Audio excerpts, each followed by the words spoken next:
ప్రభువుని స్తుతించుచు ఘనపరచుచు ఎవరి స్థలంబులలో వారు కూర్చోనండి. ప్రియులారా, అందరికి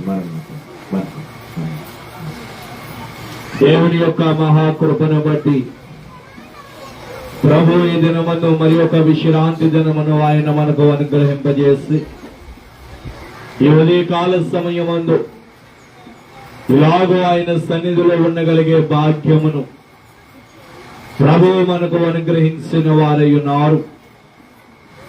ఆయనకే నిండు మహిమ ఘనత ప్రభావములు యుగ యుగములో ఆయనకు మెండుగా కలుగును గాక. ఆమేన్. అలాగే ఉదయకాల సమయమందు ఆయన సన్నిధిలో ఆయనను ఆరాధించడానికై త్వరబడి ఏకీభవించిన ఆయన విడలారా, ప్రభువు మిమ్ములను మీ కుటుంబములను మీ పరిపాటులను మీరు చేయించిన సకల కార్యములను ఆయన బహుగా దీవించి ఆశీర్వదించును గాక. ఆమేన్. 10 నిమిషాలు పరిశుద్ధ గ్రంథములో నుండి దేవుని యొక్క వాక్యమును ధ్యానము చేద్దామండి. పరిశుద్ధ గ్రంథాలు కలిగిన వారు దయచేసి మీ యొక్క గ్రంథములను చూడండి. రూతు గ్రంథము ప్రియులారా 4వ అధ్యాయం అండి. రూతు గ్రంథము 4వ అధ్యాయము 21వ వచనమును చదువుకుందామండి.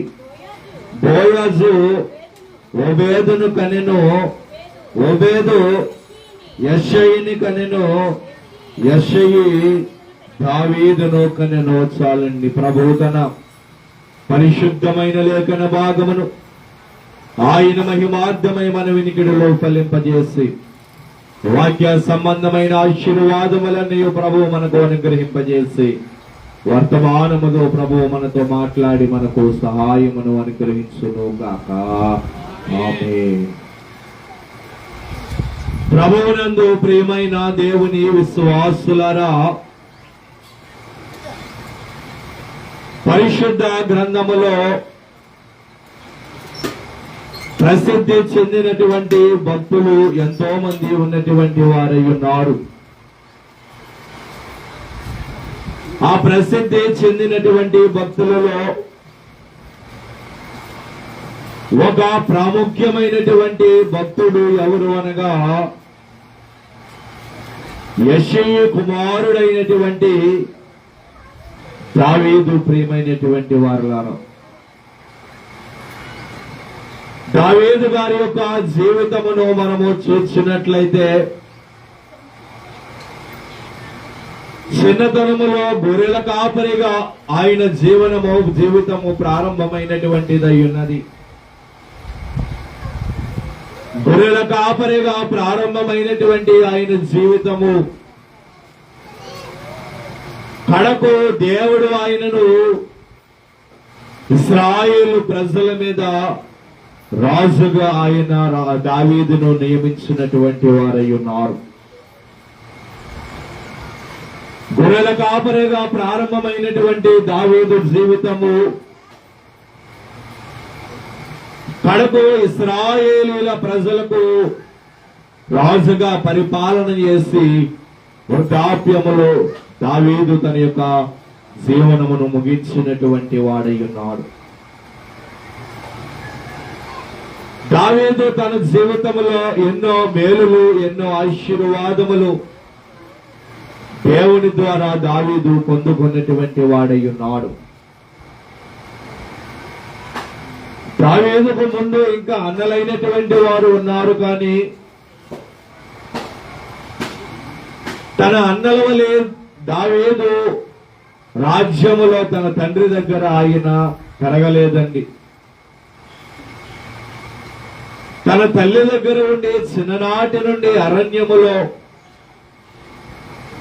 తన తండ్రి మందను దావీదు మేపుకుంటూ దేవుని యొక్క వాక్యములో దావీదు ఎదిగినటువంటి వాడై ఉన్నాడు. ఎక్కడో అరణ్యములో గొర్రెలు కాచుకుంటూ ఉన్నటువంటి దావీదును దేవుడు చూచాడు. ఆయన యొక్క జీవితాన్ని దావీదు చూచాడు. బాల్య దశలోనే అతడు అడవి మార్గములో తన అన్నలకు ఆహారం ఇవ్వడానికి వెళుతూ ఉండగా ఒక సింహము దావీదుకు ఎదురు వచ్చినప్పుడు 2 చేతులతో ఆ సింహమును చీల్చివేసిన వాడై ఉన్నాడు దావీదు. అతడి బలాఢ్యుడు. అటువంటి బలముతోనే, దేవుని యందు ఉన్నటువంటి విశ్వాసముతోనే దావీదు 6 మూరల యాజానుబాహుడైనటువంటి గొలియాతును దావీదు జయించగలిగినటువంటి వాడై ఉన్నాడు. అటువంటి దావీదు దేవుని ద్వారా అతను పొందుకున్నటువంటి ఆశీర్వాదములను బట్టి, దేవుని ద్వారా ఆయన పొందుకున్నటువంటి మేలులను బట్టి కొన్ని వేల కీర్తనలో దావీదు రచించినటువంటి వాడై ఉన్నాడు. అందులో మనకి బాగా ప్రాముఖ్యమైనవి 23వ కీర్తన మనము బాగా కంఠస్థము చేస్తున్నటువంటి కీర్తన దావీదు కీర్తన. అలాగే దావీదు జీవితమును గురించి మనము చెప్పుకోవాలంటే ఎన్నో విషయములు దావీదు గురించి మనము ఎరుగవచ్చు. అయితే దావీదు అట్టి ఆశీర్వాదములు పొందుకోవడానికి దేవుని ద్వారా దావీదు అంతగా దీవించబడడానికి దేవుని నుండి అన్ని ఆశీర్వాదములు పొందుకోవడానికి దావీదులో కొన్ని లక్షణములు ఉన్నటువంటివై ఉన్నవి. దేవుని ద్వారా దావీదు బాల్య దశలో గొర్రెలు కాచుకునే దావీదును దేవుని ఎన్నిక జనాంగమైనటువంటి ఇశ్రాయేలు ప్రజలను రాజుగా పిలిపించేంత ఉన్నతమైనటువంటి స్థితికి దావీదు వెళ్ళడానికి ఆయనలో కొన్ని లక్షణములు ఉన్నటువంటివై ఉన్నవి. ఏమిటి ఆ లక్షణములు? దావీదు ఎందుకని అంతగా ఆయన ఆశీర్వదించబడ్డాడు? ఎందుకని ఆయన అట్టి దీవెనలు పొందుకున్నాడు? కడకు దావీదు వంశములో నుండి కాదా యేసుక్రీస్తు ప్రభువుల వారు వచ్చినది? దావీదు కుమారుడే కదా ఆయన. కనుక ఎందుకు దావీదు అంతగా ఆశీర్వదించబడ్డాడు? ఆయనలో ఉన్నటువంటి లక్షణములు ఏమిటి? ఈ ఉదయకాల సమయమందు క్లుప్తముగానే దేవుని యొక్క వాక్యములో నుండి మనము ధ్యానము చేద్దాము. అపోస్తలుల కార్యముల గ్రంథమండి 13వ అధ్యాయము. ప్రియులారా, అపోస్తలుల కార్యముల గ్రంథమండి 13వ అధ్యాయము 22వ వచనమును చదువుకుందాము. తరువాత అతనిని తొలగించి దావీదును వారికి రాజుగా ఏర్పరచెను. మరియు ఆయన, నేను యెష్షయి కుమారుడైన దావీదును కనుగొంటిని, అతడు నా ఇష్టానుసారుడైన మనుష్యుడు, అతడు నా ఉద్దేశములన్నీ నెరవేర్చునని చెప్పి అతనిని గూర్చి సాక్ష్యమిచ్చను. చాలండి. చదువుబడిన లేఖన భాగములో భక్తుడైన లూకా గారు ఆయన మాట్లాడుచు దేవుని యొక్క రాజ్యమును గురించి, ఎన్నిక జనాంగమైనటువంటి ఇశ్రాయేలు ప్రజల యొక్క రాజ్యమును గురించి సంఘముతో ఆయన మాట్లాడుచు కొన్ని మాటలు ఆయన వివరించు ఉన్నటువంటి వారై ఉన్నారు.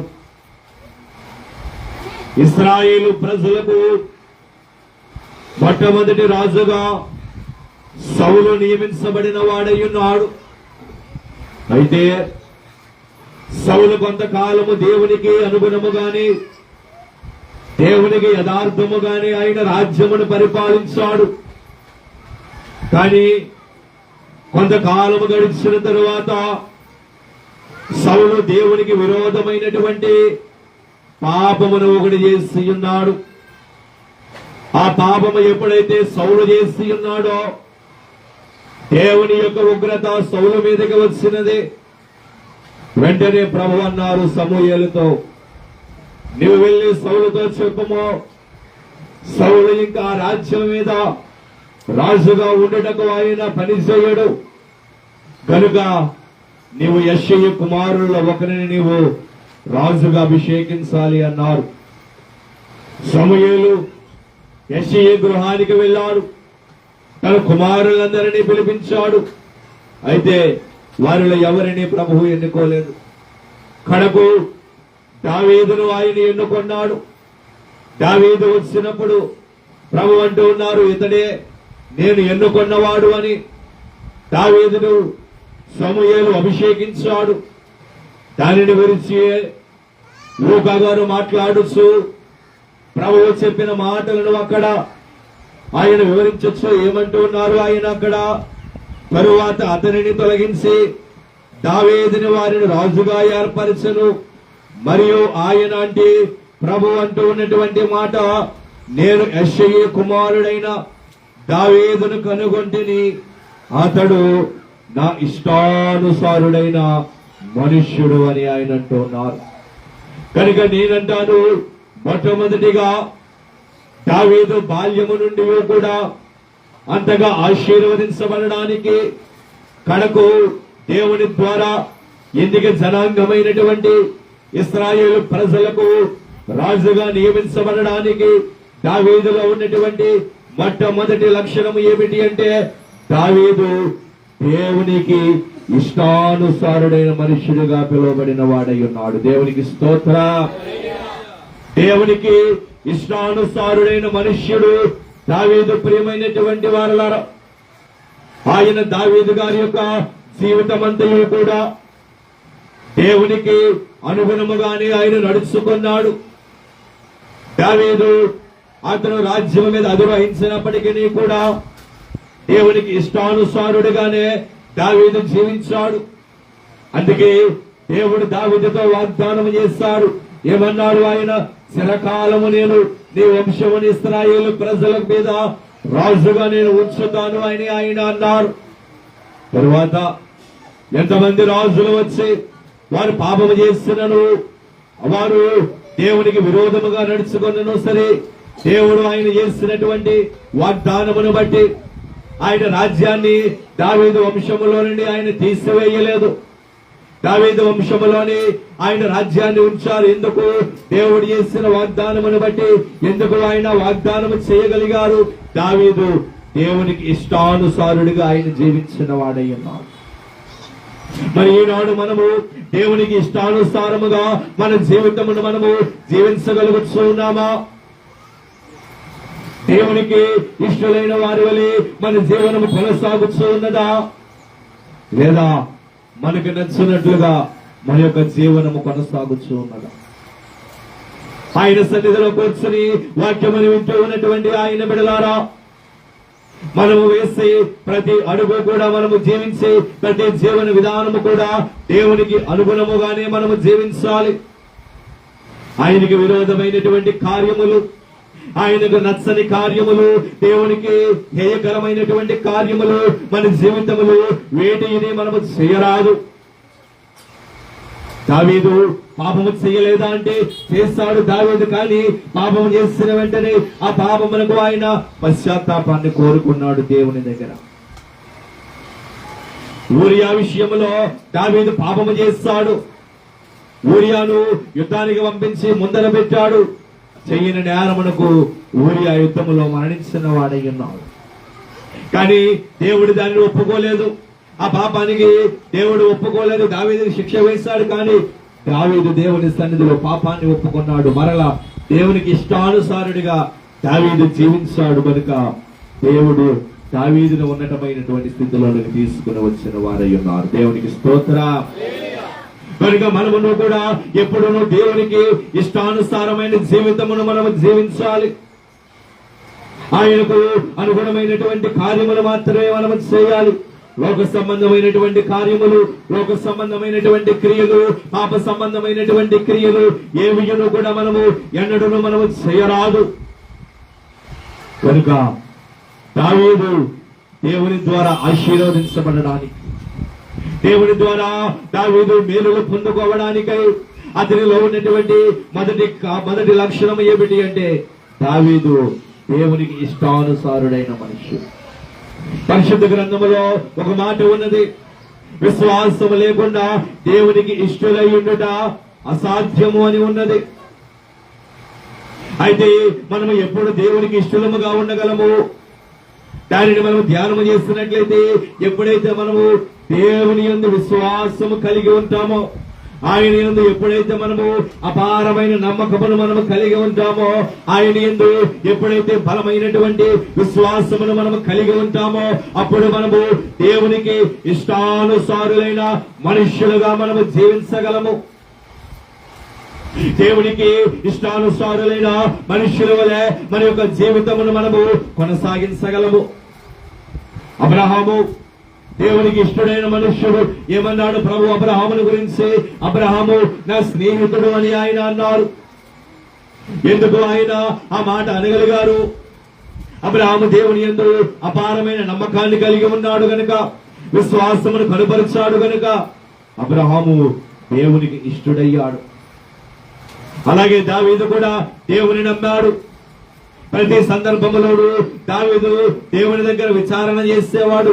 ఏ యుద్ధానికి వెళ్లాలన్నా దేవుని దగ్గర విచారణ చేసి దేవుడు వెళ్ళమంటే అప్పుడు అదే శివ మీదకి యుద్ధానికి వెళ్లేవాడు. కనుక దేవుని సన్నిధిలో వాక్యమును వింటూ ఉన్నటువంటి ఆయన బిడ్డలారా, మొట్టమొదటిగా దావీదులో ఉన్నటువంటి మొదటి లక్షణము ఆయన ఇటువంటి వాడు అంటే దావీదు దేవునికి ఇష్టానుసారుడైన మనుష్యుడిగా ఆయన పిలువబడిన వాడై ఉన్నాడు. దేవునికి స్తోత్రం. ఇక రెండవదిగా చూసినట్లయితే కీర్తనల గ్రంథం అండి, 119వ కీర్తన. ప్రియులారా, కీర్తనల గ్రంథము 119వ కీర్తన అండి, 164వ వచనం అండి. నీ న్యాయ విధులను బట్టి దినమునకు 7 మారులో నేను నిన్ను స్తుతించుచున్నాను. చాలండి. చదువుబడిన లేఖన భాగములో కీర్తనాకారుడైనటువంటి దావీదు గారు మాట్లాడినటువంటి మాటలు మనకు అక్కడ కనబడుతూ ఉన్నటువంటివి ఉన్నవి. ఏమంటూ ఉన్నారు ఆయన? 119వ కీర్తన సుదీర్ఘమైనటువంటి కీర్తన దావీదు గారు రచించిన వారై ఉన్నారు. అందులో ఇప్పుడు మనం చదువుకున్న లేఖన భాగములో దావీదు గారు అంటూ ఉన్నటువంటి మాట, నీ న్యాయ విధులను బట్టి దినమునకు 7 మారులు నేను నిన్ను స్తుతించుచున్నాను అని ఆయన అంటూ ఉన్నారు. కనుక రెండవదిగా దేవుని ద్వారా దావీదు ఆశీర్వదించబడడానికై, దేవుని ద్వారా దావీదు ఉన్నతమైనటువంటి స్థితిలోనికి రాబడడానికి ఆయన చేస్తున్నటువంటి రెండవ కార్యము లేదా ఆయనలో ఉన్నటువంటి రెండవ లక్షణం ఏమిటి అంటే దావీదు దినమునకు 7 మారులు ఆయన దేవుని స్తుతించేవాడు. ప్రియమైనటువంటి వారలారా, దేవునికి స్తోత్రం. దినమునకు 7 మారులు దావీదు దేవుని స్తుతించేవాడు. దేవుడు చేసిన కార్యములను బట్టి, దేవుడు చేసిన ఉపకారములను బట్టి, దేవుడు ఆయనకు అనుగ్రహించినటువంటి ఆశీర్వాదములను బట్టి, ఆయనకి ఇచ్చినటువంటి జీవితాన్ని బట్టి, ఆయనకి ఇచ్చినటువంటి ఉన్నతమైనటువంటి స్థితిని బట్టి, ఆయనకి ఇచ్చినటువంటి నూతన దినాన్ని బట్టి దావీదు దేవుని స్తుతించేవాడు. దినమునకు 7 పర్యాయములు ఆయన స్తుతులు చెల్లించేవాడు. ఆనాటి కాలములో వారు స్తుతి చెల్లించడం ప్రారంభించారు అంటే, ఒక పర్యాయము వారు స్తుతి చెల్లించడానికి వారు కూడుకున్నారు అంటే 1 గంట పర్యాయము వారు దేవుని స్తుతించేవారు. దేవుని స్తుతించడానికి వారు కూడుకున్నారు అంటే 1 గంట పర్యాయము వారు మోకాళ్ళుని దేవుని వారు స్తుతించేవారు. అలాగూ దావీదు దినమునకు 7 పర్యాయములు ఆయన స్తుతి చెల్లించేవాడు. దినమునకు 7 పర్యాయములు దావీదు స్తుతి చెల్లించని వాడంటే ఎంతగా ఆయన దేవుని సన్నిధిలో ఆయన ఉన్నాడు. దేవునితో ఎంత అనుగుణముగా, ఎంత ఏకమైపోయి ఆయన దేవునిలో ఆయన ఉన్నాడు. కనుక దావీదు అంతగా దేవుని స్తుతించాడు గనుకనే, అంతగా దావీదు దేవుడు దినములకు 7 పర్యాయములు దేవుని స్తుతించాడు గనుకనే దేవుని ద్వారా దావీదు అధికమైన ఆశీర్వాదములు పొందుకోగలిగాడు. మరి ఈనాడు మనము దేవుని స్తుతించగలుగుతూ ఉన్నామా? దావీదు వల్ల కాకపోయినను దేవుడు మనకు చేసిన ఉపకారములను బట్టి దేవునికి మనము స్తోత్రములు చెల్లించగలుగుతూ ఉన్నామా? జరుగులు దేవదాసయ్య గారు అన్నటువంటి మాట మన తండ్రి గారు ఎప్పుడు చెప్పేవారు, స్తుతి మన స్థితిగతిని మారుస్తుంది అన్నారు. మనము దేవుని స్తుతించినప్పుడు మన స్థితిని దేవుడు మారుస్తారు. మనం ఏ స్థితిలోనైనా దేవుని స్తుతించాలి ప్రియమైనటువంటి వాళ్ళ. అది శ్రమైనా, అది కష్టమైన, అది బాధ అయినా, దుఃఖమైన, అది సంతోషమైన దేవుడిని మనం స్తుతించాలి. కేవలం ఒక సంతోషము కలిగినప్పుడు, మేలు కలిగినప్పుడు దేవుని స్తుతించి, బాధ కలిగినప్పుడు, అపాయము, శ్రమ వచ్చినప్పుడు దేవుని నిందించుట అది ఏమాత్రమును సరి అయినది కాదు ప్రియుల. శ్రమలో కూడా మనము దేవుని స్తుతించే వారి వలె మనము ఉండాలి. శ్రమలో కూడా మనము దేవుని స్తుతించబద్ధులమై ఉండాలి. యోబు భక్తుడు ఉన్నాడండి, ఆయనకు వచ్చినటువంటి శ్రమ ఏ మానవునికి కూడా రాకూడదు ప్రియమైనటువంటి వాట. ఒక దినములోనే తన 7 బిడ్డలు చనిపోయారు. ఒక దినములోనే తన ఆస్తి అంతయు కోల్పోయాడు. శరీరములో ఉన్న కుష్టి వ్యాధి ఉండి ఊరికి వెలుపల ఎక్కడో బూడిదలో కూర్చుని ఉన్నాడు. భార్య వచ్చి అంటుంది, ఇంకెంతకాలం అయ్యా నువ్వు యథార్థముగా ఉంటావు, దేవుడు దేవుడు అంటూ ఉంటావు, ఇకనైనా ఆయనను దూషించి చనిపోవని భార్య కూడా చెప్పేసి వెళ్ళిపోయింది. అప్పుడు యోబు అంటాడు, మూర్ఖురాలు మాట్లాడినట్టు నువ్వు మాట్లాడుతున్నావు. ఆయన ద్వారా మేలును అనుభవించినటువంటి మనము కీడును పొందుకోలేమా? అటువంటి శ్రమలో కూడా యోబు పలికినటువంటి మాట ఏమిటో తెలుసా అండి? అన్ని కోల్పోయినను కూడా తన పనివాడు వచ్చి, అయ్యా నీ బిడ్డలు చనిపోయారు, నీ ఆస్తి పోయింది, నీ గొర్రెల మందలు చనిపోయాయి, నీ ఇల్లు కోల్పోయింది, ఇవన్నీ కూడా దావీదు విన్నప్పుడు అతడు చేస్తున్నటువంటి పని ఒకటేనండి. దావీదు లేచాడు, తన వస్త్రాలు చింపుకున్నాడు, గోనె బట్ట ధరించుకుని దావీదు అంటూ ఉన్నటువంటి మాట, నేను నా తల్లి గర్భములో నుండి నేను దిగంబరిగా వచ్చాను, మరలా అచ్చటికి నేను దిగంబరిగానే నేను వెళ్తాను. ఈ మార్గములో నాకు కలిగినవన్నీ కూడా ఆయనే ఇచ్చారు, యెహోవా ఇచ్చారు, యెహోవా తీసుకున్నారు, యెహోవా నామమునకు స్తుతి కలుగునుగా. కానీ దావీదు అంటూ ఎంత గొప్ప భక్తుడండి ఆయన. అన్ని కోల్పోయినను కూడా దావీదు ఏ మాత్రమును కూడా దేవుని స్తుతించడం మానలేదు.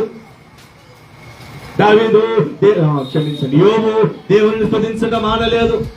సమస్తము కోల్పోయాడు, కానీ ఆ శ్రమలో కూడా యోబు దేవుని స్తుతించాడు కనుకని యోబుకు కలిగిన ఆశీర్వాదం ఏమిటి అంటే, యోబు దేవుని స్తుతించడం ద్వారా శ్రమలో సైతము దేవుడు యోబుని స్తుతించడం ద్వారా దేవుడు యోబుకి ఇచ్చిన ఆశీర్వాదము మొదట కలిగిన దానికంటే 2 ఆశీర్వాదము దేవుడు యోబుకి ఇచ్చిన వారై ఉన్నారు. దేవునికి స్తోత్రం. కనుక మనమును కూడా శ్రమ కలిగిన, వ్యాధి కలిగిన, ఇబ్బంది కలిగిన దేవుడిని మనము స్తుతించాలి. చాలా మంది శరీరముల కొంచెం బలహీనత వస్తే చాలు, అయ్యా ఎందుకు నాకు ఈ బలహీనత అంటారు, ప్రభువా ఎందుకు నాకు ఈ బలహీనత అంటారు. లేదు లేదు, ఆ బలహీనతలో కూడా మనము దేవుడిని స్తుతించాలి. అందుకే జనుకులు దేవదాసయ్య గారు అన్నారు, మానవునికి శ్రమలు వస్తాయి, మానవుడు శ్రమను పొందకపోతే దైవ మానవుడు ఎలాగూ కాగలడు. ఆ శ్రమలలోని దేవుడు మానవుని యొక్క ఓపికను, విశ్వాసమును ఆయన పరీక్షిస్తారు. అప్పుడే దేవునిలో మనము ఉన్నతమైనటువంటి స్థితిలోనికి రాగలము. దావీదు అలాగూ దేవుని స్తుతులు చెల్లించాడు. దినమునకు 7 పర్యాయములు దావీదు దేవుని స్తుతించాడు. యోబు శ్రమలో దేవుని స్తుతించాడు. కనుక మనమును కూడా దేవునికి స్తుతులు చెల్లించినప్పుడు మా దేవుని ద్వారా మనము ఉన్నతమైనటువంటి స్థితిలోకి రాగలము. ప్రియమైనటువంటి వాళ్ళ దేవునికి స్తోత్రం. దేవుని స్తుతించుడి, ఎల్లప్పుడూ దేవుని స్తుతించుడి.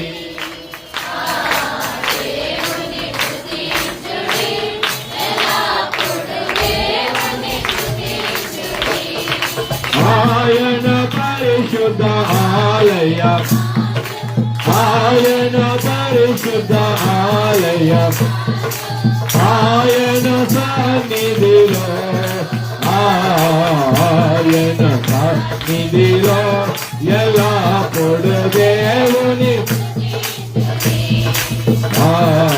దేవుని స్తుతించుడి, ఎల్లప్పుడు దేవుని సకల ప్రాణులు యెహోవాను స్తుతించుడి, సకల ప్రాణులు యెహోవాను స్తుతించుడి. హల్లెలూయా ఆమేన్, హల్లెలూయా ఆమేన్. ఎల్లప్పుడు దేవుని స్తుతించుడి, దేవుని స్తుతించుడి, ఎల్లప్పుడు దేవుని స్తుతించుడి. దేవునికి స్తోత్రం. కనుక దావీదు దేవుని ద్వారా ఆశీర్వదించబడ్డాడు, మేలులు పొందుకున్నాడు. కారణం ఏమిటి అంటే దావీదు దినమునకు 7 పర్యాయములు దేవుని స్తుతించేవాడు. మూడవదిగా చూసినట్లయితే 55వ కీర్తన అండి. కీర్తనల గ్రంథము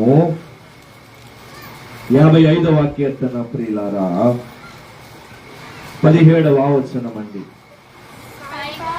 సాయంకాలమున, ఉదయమున, మధ్యాహ్నమున నేను ధ్యానించొచ్చు మొరబెట్టుకొందును, ఆయన నా ప్రార్థనను ఆలకించును. చాలండి.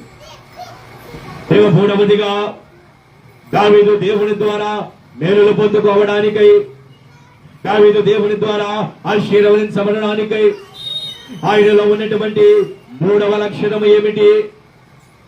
అక్కడ స్వయముగా దావీదు గారే మాట్లాడుచు ఆయన అంటూ ఉన్నటువంటి మాట ఏమిటి అంటే, సాయంకాలమున, ఉదయమున, మధ్యాహ్నమున నేను ధ్యానించొచ్చు మొరబెట్టుకొందును అని ఆయన అంటూ ఉన్నాడు.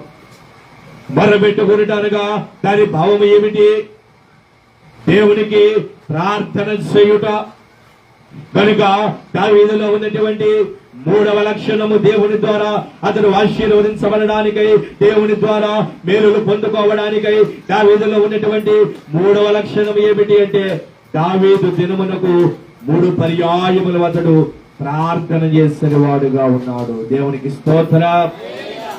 ఉదయమున, మధ్యాహ్నమున, సాయంకాలమున నేను దేవునికి మొర్రబెట్టుకొందును అని ఆయన అంటూ ఉన్నాడు. దినమునకు 3 పర్యాయములు దావీదు ప్రార్థన చేసేవాడు. 7 పర్యాయములు స్తుతి చెల్లించేవాడు. అలాగే 3 పర్యాయములు దావీదు ప్రార్థన చేసేవాడుగా ఉన్నాడు. మరి మనము మన జీవితంలో దేవునికి మనము ప్రార్థన చేయగలవచ్చు ఉన్నామా? మన యొక్క విశ్వాస జీవితంలో ప్రార్థన ఒక ఊపిరి వలె ఉన్నది. ప్రతి దినము ఉదయం లేవగానే మోకాల్లోని దేవునికి ప్రార్థన చేయాలి. అందుకే తెలుగులో దేవదాసయ్య గారు అన్నారు, మంచము దిగగానే మొదట మోకాల్లోని మన తండ్రిని తలంచుకొనుట.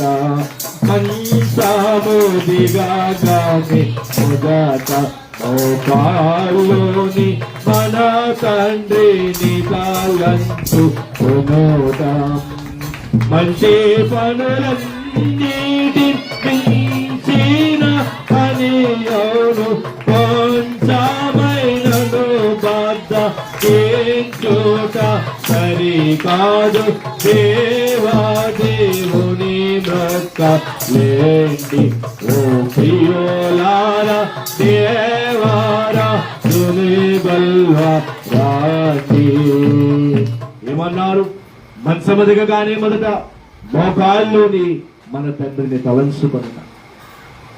అలాగూ చేస్తే మంచి పనులన్నింటినీ మించిన పని ఎవరు కనుక కొంచెమైనను బద్దకించుట సరికాదు అని. మనసము దిగగానే మొదట మోకాల్లోనే మనము దేవునికి ప్రార్థన చేయాలి. మొదట మన మదిలోనికి ఆయన నామస్మరణ మనము తెచ్చుకోవాలి. దేవుని స్తుతించాలి. అయ్యా, నాకు ఈ దినాన్ని దయచేసినందుకు, నూతన దినమును నా జీవితంలో అనుగ్రహించినందుకు నీకు వందనాలు అని దేవుని మనము స్తుతించాలి. ఆ కీర్తన తెలుగు క్రైస్తవ కీర్తనలో 55వ కీర్తన దేవదేవుని మొక్కలండి. ఆ కీర్తన అంతయు కూడా మనము చదువుకున్నట్లయితే, పాడుకున్నట్లయితే, ఎప్పుడెప్పుడు ప్రార్థన చేయాలో, మంచము దిగగానే మొదట అన్నము తినటకు ముందు పయనమై ప్రార్థించినప్పుడు అలాగూ దేవదాసయ్య గారు చక్కగా ఆ కీర్తనను ఆయన రాసిన వారుగా ఉన్నారు. కనుక మనము దేవునికి ప్రార్థన చేయాలి. ప్రతి సందర్భంలోనూ దేవుని మనము ప్రార్థించాలి. ప్రార్థన మన విశ్వాస జీవితం మనకు ఊపిరి వలె ఉన్నది. మనము ఈ లోకంలో జీవించచ్చు ఉన్నటువంటి మనము ఊపిరి తీసుకోకుండా మనము ఒక నిమిషము కూడా మనము ఉండలేమే. మరి విశ్వాస జీవితమునకు ప్రార్థన లేకపోతే మనలో విశ్వాసం ఎలాగ బలపడుతుంది? విశ్వాస జీవితంలో ఊపిరి లేకపోతే, ప్రార్థన అనబడి ఊపిరి లేకపోతే మనలో విశ్వాసం ఎలాగ బలపడుతుంది? పరిశుద్ధ గ్రంథములో ఉన్న వాళ్ళందరూ గొప్ప గొప్ప విశ్వాస పరులు అయ్యారంటే ఎలాగయ్యారు? వారు దేవునికి చేస్తున్నటువంటి ప్రార్థనను బట్టి. కనుక దావీదు దినమునకు 3 పర్యాయములు అతడు ప్రార్థన చేసేవాడు. మనము కూడా ప్రతి సందర్భములోనూ దేవునికి ప్రార్థన చేసుకో. కష్టం వచ్చినా, శ్రమ వచ్చినా, ఆనందం వచ్చినా, సంతోషం వచ్చినా, వ్యాధి వచ్చినా, దుఃఖం వచ్చినా మనము చేయవలసిన పని ఒకటి, దేవునికి ప్రార్థన చేయుట. మిగిలినంతయు ఆయనే చూసుకుంటాడు. దేవుని చిత్తానికి మనం సమర్పించేయాలి. ఆయన హస్తములో మనం పెట్టివేసినప్పుడు ఏదైనా సరే ఆయన చూసుకుంటాడు. కనుక ఆయన సన్నిధిలో ఉన్నటువంటి ఆయన బిడ్డలారా, ప్రార్థన చేయటం మానవద్దు. దేవుని సన్నిధి మానవద్దు, మందిరము మానవద్దు, ఆరాధన మానవద్దు, సన్నిధి మానవద్దు. కనుక ప్రార్థనయే మనకు ఆధారము. మనకి ఎటువంటి శ్రమ వచ్చినా, మనకి ఎటువంటి దుఃఖం వచ్చినా లోకములు ఎవరు మనకి సహాయం చేయరండి. లోకములో ఉన్న వారు ఎవరు మనకు తోడు రారు. యేసు ప్రభువుల వారు ఒక్కరే. ఆయనే మనకు తోడై ఉన్నారు. ఆయనయే మనకు ఆధారమై ఉన్నారు. శ్రమ వచ్చినప్పుడు ఆయన పాదముల చెందుకు రండి, ఆయన సన్నిధిలో ప్రార్థన చేసుకోండి. దేవుడు మీకు సహాయము చేయవారై. ఇక 4వదిగా చూసినట్లయితే అదే కీర్తనల గ్రంథము ప్రియులారా, 78వ కీర్తన అండి. 78వ కీర్తన 71వ వచనం అండి. పాడి గొర్రెలను వెంబడించుట మానిపించి తన ప్రజలైన యాకోబును, తన స్వాస్థ్యమైన ఇశ్రాయేలును మేపుటకై ఆయన అతనిని రప్పించెను. చాలండి. 70వ వచనమును కూడా ఒకసారి చదువుకుందామండి. తన దాసుడైన దావీదును కోరుకొని గొర్రెల దొడ్లలో నుండి అతనిని పిలిపించెను. చాలండి. చదువుబడిన లేఖన భాగములో అక్కడ వ్రాయబడి ఉన్నటువంటి మాట ఏమిటి అంటే, భక్తుడు ఆయన సన్నిధిలో ఉండి ఆసాపు రాసినటువంటి కీర్తన, అతడు అంటూ ఉన్నటువంటి మాట ఏమిటి అంటే, తన దాసుడైన దావీదును కనుకొని గొర్రెల దొడ్లలో నుండి అతన్ని పిలిపించను, పాడి గొర్రెలను వెంబడించడం మానిపించి తన ప్రజలైన యాకోబును, తన స్వాస్థ్యమైన ఇశ్రాయేలును మేపుటకై ఆయన అతన్ని రప్పించను అని ఆయన అంటూ ఉంటారు. కనుక దేవుని ద్వారా ఆశీర్వదించబడడానికై దావీదులో ఉన్నటువంటి 4వ లక్షణం ఏమిటి అంటే, దావీదు ఎటువంటి వాడు అంటే, 4వదిగా దావీదు దేవుని చేత పిలవబడిన వాడు. ప్రియమైనటువంటి వారలారా, దేవునికి స్తోత్రం. దావీదు దేవుని చేత పిలువబడిన వాడు. తన ప్రజలను, తన ఎన్నిక జనాంగమైనటువంటి ఇశ్రాయేలు ప్రజలను పరిపాలించడానికి, తన రాజ్యాన్ని పరిపాలించడానికి దావీదును దేవుడు ఎన్నుకొన్నాడు. దావీదు దేవుని ద్వారా పిలవబడ్డాడు. దేవుని ద్వారా దావీదు పిలువబడ్డాడు కనుకనే అతడు రాజ్యమును 40 సంవత్సరములు అపజయము అనబడేది లేకుండా దావీదు పరిపాలించగలిగిన వాడై ఉన్నాడు. ఈనాడు మీరును నేనును దేవుని పిలుపు లేకుండా మనం ఇక్కడ నిలబడలేదండి. మనం ఇక్కడ కూడుకున్నాము అంటే మనమందరమును కూడా దేవుని ద్వారా మనం పిలువబడిన వారమే. ఎవరు మానవులు పిలిస్తే మనము ఈ మందిరానికి, ఈ సన్నిధికి మనము రాలేదు. దేవుడు మనల్ని ఎన్నుకున్నాడు, దేవుడు మనల్ని పిలుచుకున్నాడు, దేవుడు మనలను ఆయన మందిరమునకు రమ్మని ఆయన పిలిచారు కనుకనే మనము దేవుని మందిరానికి మనం వచ్చి ఉన్నాము. కనుక మనమందరమును కూడా దేవుని ద్వారా పిలువబడిన వారమే. దావీదుని ఎలాగైతే దేవుడు ఆశీర్వదించాడో మనలను మన కుటుంబములను మనము ఏ కార్యములను దేవుడు అలాగనే ఆయన ఆశీర్వదించబోతూ ఉన్నటువంటి వారై ఉన్నారు. దేవునికి స్తోత్రం.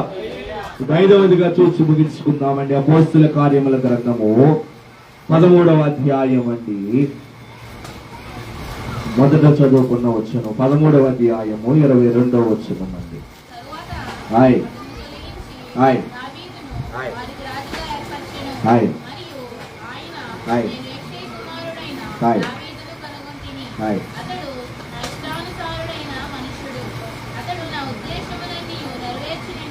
చెప్పి అతనిని గూర్చి సాక్ష్యమిచ్చను. చాలండి. ఇక 5వదిగా దావీదులో ఉన్నటువంటి 5వ లక్షణము, దేవుని ద్వారా అతడు మేలులు పొందుకోవడానికై, దేవుని ద్వారా ఆశీర్వాదములు పొందుకోవడానికి దావీదులో ఉన్నటువంటి 5వ లక్షణం ఏమిటి అంటే, స్వయముగా ప్రభువే దావీదు గురించి మాట్లాడుతున్నారు. అతడు నా ఇష్టానుసారుడైన మనుష్యుడు, అతడు నా ఉద్దేశ్యములను నెరవేర్చునని చెప్పి అతనిని గురించి సాక్ష్యం ఇచ్చుచున్నారు. కనుక 5వదిగా దావీదులో ఉన్నటువంటి 5వ లక్షణం ఏమిటి అంటే, అతడు దేవుని ద్వారా సాక్ష్యము పొందిన వాడిగా కనపడుచున్నటువంటి వాడై ఉన్నాడు. దేవునికి స్తోత్రం. దావీదు దేవుని ద్వారా సాక్ష్యాన్ని పొందుకున్నాడు. ప్రభు దావీదుని గురించి అంటూ ఉన్నారు, అతడు నా ఇష్టానుసారుడైన మనుష్యుడు, అతడు నా ఉద్దేశ్యములన్నీ నెరవేర్చను అని ప్రభు దావీదుని గురించి అంత ఖచ్చితంగా ఆయన మాట్లాడగలుగుతున్నారు, సాక్ష్యం ఇవ్వగలుగుతున్నారు. పరిశుద్ధ గ్రంథములో ఎంతో మందిని గురించి ప్రభు సాక్ష్యం ఇచ్చారు. మోషేని గురించి ప్రభు అన్నారు, మోషే నా ఇల్లంతటిలో నమ్మకమైన వాడు అన్నారు. యోబుని గురించి అన్నారు, ఊజు దేశమునందు యోబు అని ఒక మనుష్యుడు ఉన్నాడు, అతడు యథార్థవంతుడు, నీతివంతుడు, దేవుని యందు భయభక్తులు కలిగిన వాడు అని ప్రభువు వారిని గురించి సాక్ష్యం ఇచ్చారు. మరి ఈనాడు నేను దేవుని ద్వారా సాక్ష్యాన్ని పొందుకోగలుగుతున్నాము. దేవుని ద్వారా సాక్ష్యమును పొందుకోగలిగి జీవితమును మనము జీవించగలుగుతున్నామా? ఆనాడు మోషే పొందుకున్నాడు దేవుని ద్వారా, అతడు నా ఇల్లంతలో నమ్మకమైన వాడు అని. అలాగే యోబు పొందుకున్నాడు, యథార్థవంతుడు, దేవుని యందు భయభక్తులు కలిగిన వాడు అని. ఇప్పుడు దావీదుని చూచాము మనము. దావీదుని గురించి ప్రభు సాక్ష్యం ఇచ్చొస్తున్నారు, అతడు నా ఉద్దేశ్యములను నెరవేర్చువాడు అని. కనుక మనమును దేవుని ద్వారా సాక్ష్యమును పొందుకునే వారి వల్లే మనము ఉండాలి. అలాగటి జీవితాన్ని ఎప్పుడైతే మనము జీవిస్తామో దేవుడు మన జీవితంలో ఉన్నతమైనటువంటి ఆశీర్వాదములు మనకు దయచేస్తాడు. కనుక దావీదుని గురించి మనము చూచాము. దావీదు దేవుని ద్వారా ఆశీర్వదించబడ్డాడు. దేవుని ద్వారా దావీదు మేలును పొందుకున్నాడు. అయితే అతడు మేలును పొందుకోవడానికి అతనిలో ఉన్నటువంటి కొన్ని లక్షణాలు నేను మీకు చూపించాను. మొదటిగా దావీదు దేవునికి ఇష్టానుసారుడైన మనుష్యుడు. రెండవదిగా అతడు దేవునికి 7 మార్లు స్తుతి చెల్లించేవాడు. మూడవదిగా దేవునికి 3 మార్లు ప్రార్థన చేసేవాడు. నాలుగవదిగా దేవుని చేత పిలువబడ్డాడు. 5వదిగా దేవుని ద్వారా సాక్ష్యాన్ని పొందుకున్నాడు. దావీదు జీవితమేమి పరిపూర్ణమైనటువంటి జీవితము కాదండి. పాపములు ఉన్నాయి, అన్నీ ఉన్నాయి, కానీ కడకు మరలా దేవుని వైపు దావీదు తిరిగాడు. మనమును అలాగూ దావీదు వలె దేవుని వైపునకు మనము తిరిగినప్పుడు దావీదు జీవితంలో ఆశీర్వాదములు మేలులు ఇచ్చిన దేవుడు మన జీవితంలో కూడా ఆయనటి ఆశీర్వాదములు దయచేస్తారు. ప్రభు కృప దీవెన ఆశీర్వాదములు మీ ఎల్లరికూ సదా తోడయుండుగాక. దయగలిగిన తండ్రి, పరిశుద్ధుడా, మహోన్నతుడా, మీ ఉన్నతమైనటువంటి పాదములకు వందనములు, స్తుతులు, స్తోత్రములు చెల్లించుకొనుచున్నాము ప్రభువా. నాయన నీ కృపను బట్టి, ప్రేమను బట్టి నాయన దేవదాసుడు నన్ను మరుగు చేసుకుని ప్రభు మీరు వినిపించినటువంటి ఈ కొద్ది మాటలను బట్టి దేవా మీకే వందనాలు నాయన. అవును ప్రభువా, దావీదు గురించి ఆయన జీవితాన్ని గురించి ప్రభు మేము ధ్యానము చేస్తాము. ఆయన ఏ రీతిగా ఆశీర్వదించబడ్డాడు, ఆయనలో ఉన్నటువంటి లక్షణాలు ఏమిటో మేము ఇద్దరి ముందు ధ్యానము చేస్తాము ప్రభువా. విన్న వాక్యాన్ని మా హృదయంలో భద్రపరచండి. విన్న వాక్యాన్ని ప్రభువా, సాతానుడు వచ్చి వాటిని ఎత్తుకుని వెళ్ళిపోకుండా ప్రభువా మీరే అటు ఆశీర్వాదములు మాకు అనుగ్రహింపజేస్తున్నారు. విన్న వాక్యాన్ని మా హృదయంలో భద్రపరిచి ఫలింపజేస్తే వాక్య సంబంధమైనటువంటి జీవితమును అనుగుణముగా మేము నడుచుకుని జీవించడానికై మీ కృపను మాకు అనుగ్రహింపజేస్తారు. ఆనాడు మీరు దావీదుకు ఎట్టి ఆశీర్వాదములు మీరు ఇచ్చి ఉన్నారు. ఈనాడు మీ సంఘములో కూర్చుని వాక్యమును విన్నటువంటి ప్రతి ఒక్కరి జీవితంలో కూడా అట్టి ఆశీర్వాదములు ప్రభువా మీరు అనుగ్రహింపజేసి బలమైన దీవెనలు వారికి మీరు అనుగ్రహించి మీరు మహిమ, ఘనత, కీర్తి, ప్రభావములను పొందము మా కోసము వేగముగా రానయ్యున్నాం.